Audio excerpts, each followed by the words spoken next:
Nathan Beverly, and welcome to Call for Salt. This video is going to be a little bit shorter. I'm actually on vacation right now, about 3 states away from where I live in Ohio.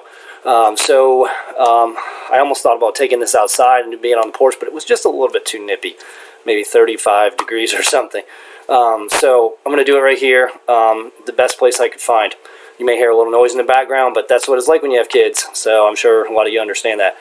Anyway, I'm here because, again, a call for salt is all about being the salt and light as Christians that we should be in our churches, and especially realizing that where we're at in this country, the context that we're in, and standing up for what is right, standing up for freedom, standing up for truth, standing up for, America, standing up for, and letting our church be that voice, realizing that we have that ability, we have that opportunity, we have that responsibility. So here I am again, excited again about this. We're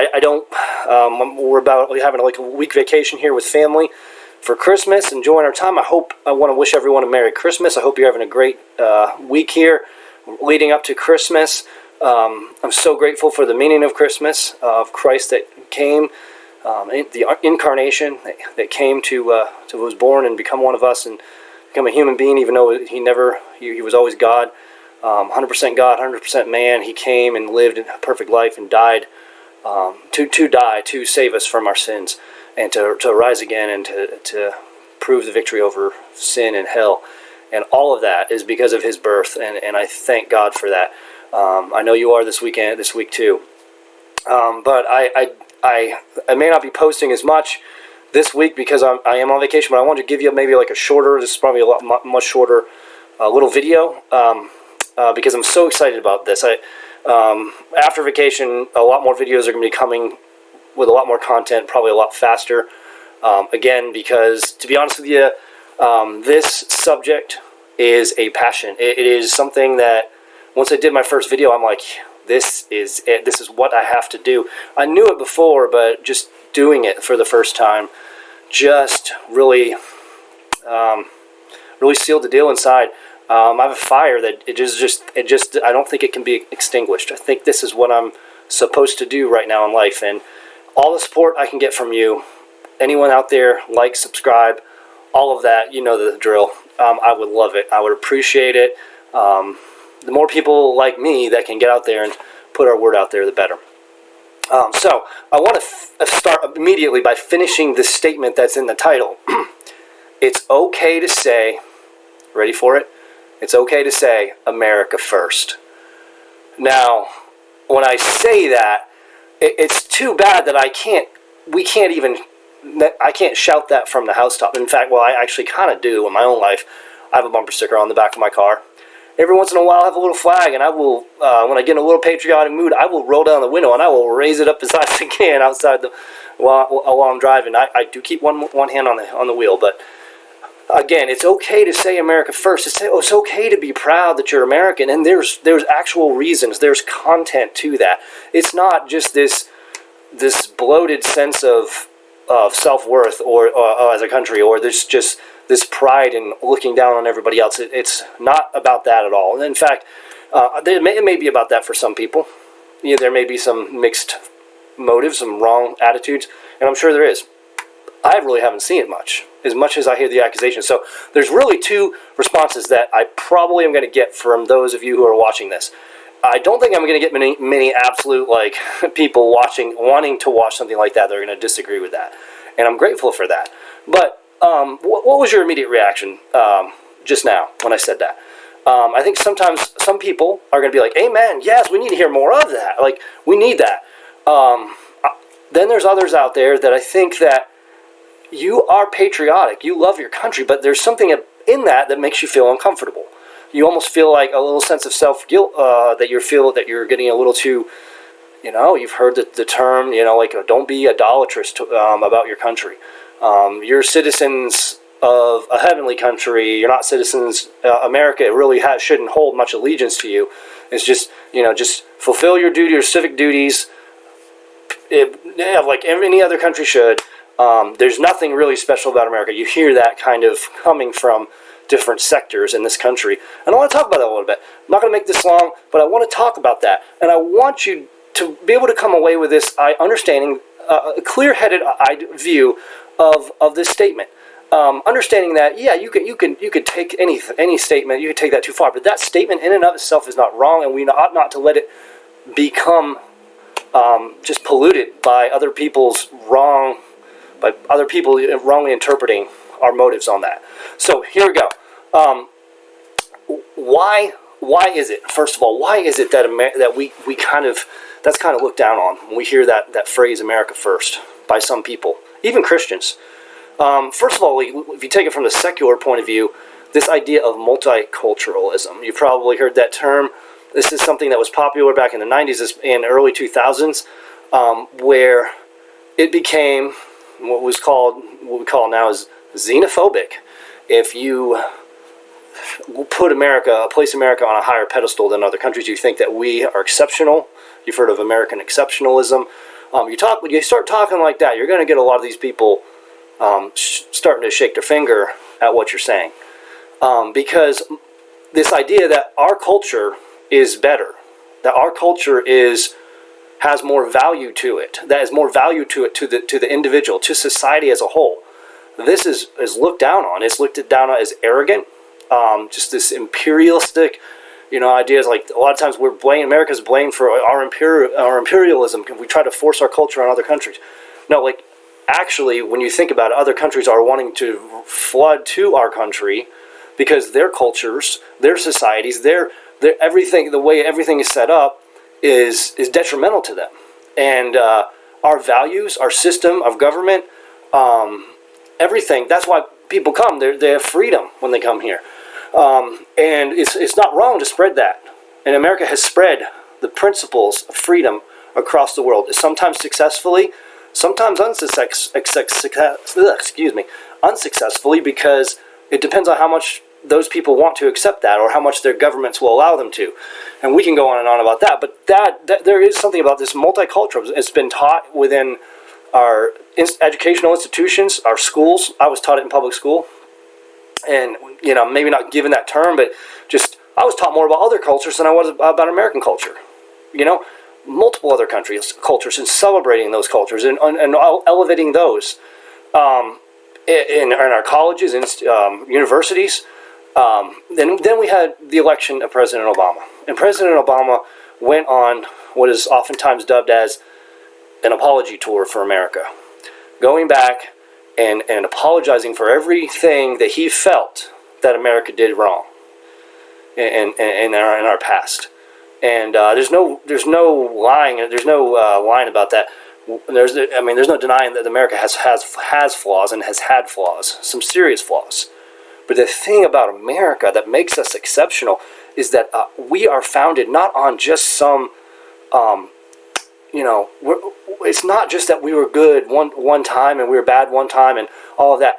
Our ideals were actually embedded into our system of government. So every time we start to go astray, and every time we do things, we've had some horrible things happen in this country, but oftentimes we've self-corrected, we've auto-corrected almost, because our system helps bring us, and our ideals help bring us back to that. Those ideals are what makes America great. And our heritage, a lot about our heritage, a lot about our founding, and I'm going to get into that. But that is really what makes America great. That's what continues to help us as Christians and as individuals that prize freedom to fight against flaws that have not been eradicated. And sometimes racism is a part of that. And anytime we see that raise its ugly head, conservatives will fight for that. We will fight against racism when we see it for real. But that's why we hold on. We fight against abortion. This is a grave flaw upon our country. It is a tragedy. And we are starting to win those battles because we have not given up the fight. We still believe in life, liberty, and pursuit of happiness. These are embedded into the American idealism. And these come from God, these ideas. So America is exceptional. We are better. because our system of government is better. Our nation, not individually that we are better.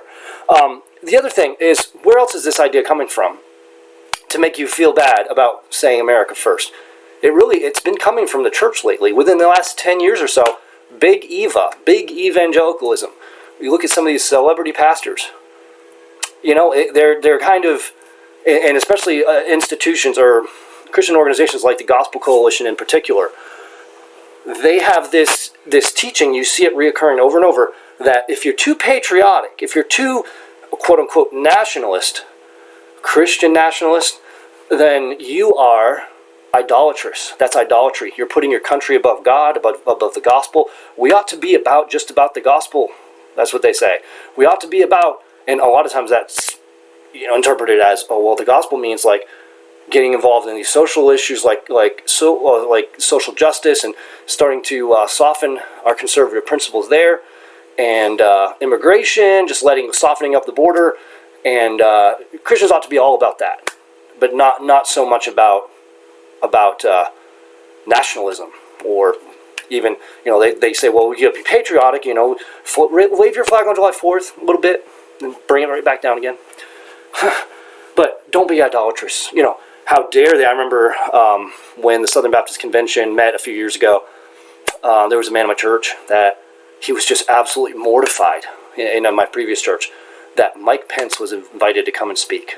I mean, that was inserting politics into the Southern Baptist Convention, which is supposed to be all about the gospel. And really, those two things, conservatism and the gospel, they work so well together, and they are intertwined, and we'll talk about that, but there's nothing wrong with having a God-fearing man. It wasn't even Trump. It was Mike Pence, for crying out loud, to come and speak. And maybe we'll speak about a little bit about what their agenda is and what they're doing for Southern Baptist concerns, what they're doing for Christian concerns. That's completely relevant. It's not idolatrous, but this idea like you're an idolater. You're an idolater if you get too excited about America. I just haven't seen it. I've been in some services where it's patriotic. On Memorial Day, they sing the national anthem. They do some patriotic songs. What is wrong with that? This is our heritage.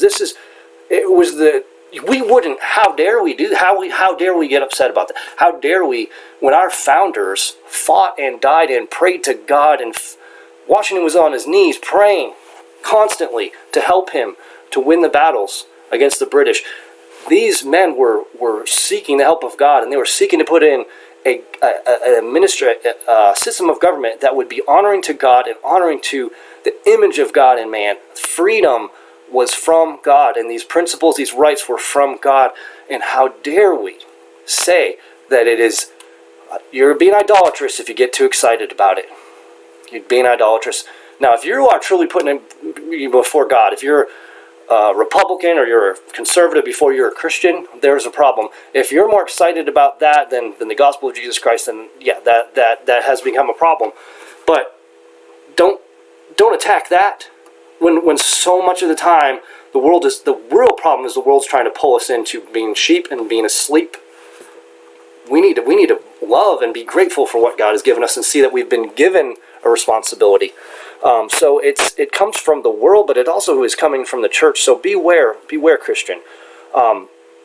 So I think really, because this idolatry kind of misses the point.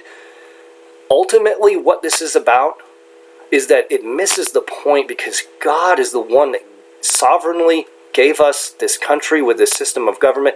His hand, I've said this before, but his hand has been all over our founding, our writings, our documents.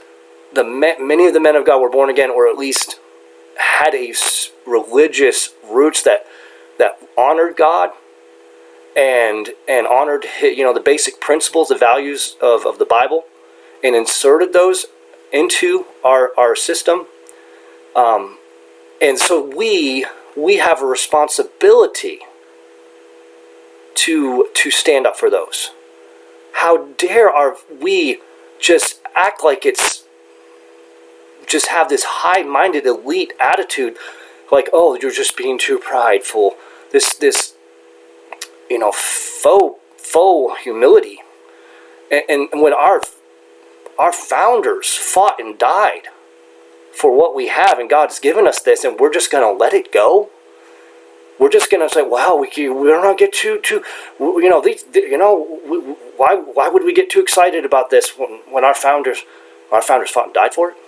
Yeah, there's a whole nother level of excitement there, whole nother level of passion. How dare we follow in their footsteps? That means we're just going to give away the farm. We can't do that. We can't do that. This is what God's given us.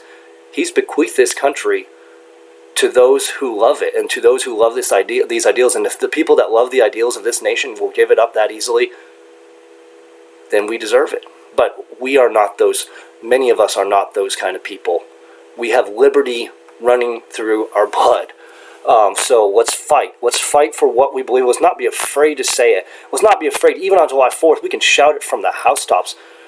America first. Not because we are better as individuals, better than individuals in other countries, but because our heritage, our system of government, our ideals that go all the way back to the Protestant Reformation. There's a Christian strain there. This freedom, this of the image of God and man, this freedom that set England aflame with a Reformation in England when they could read the Bible in their own language.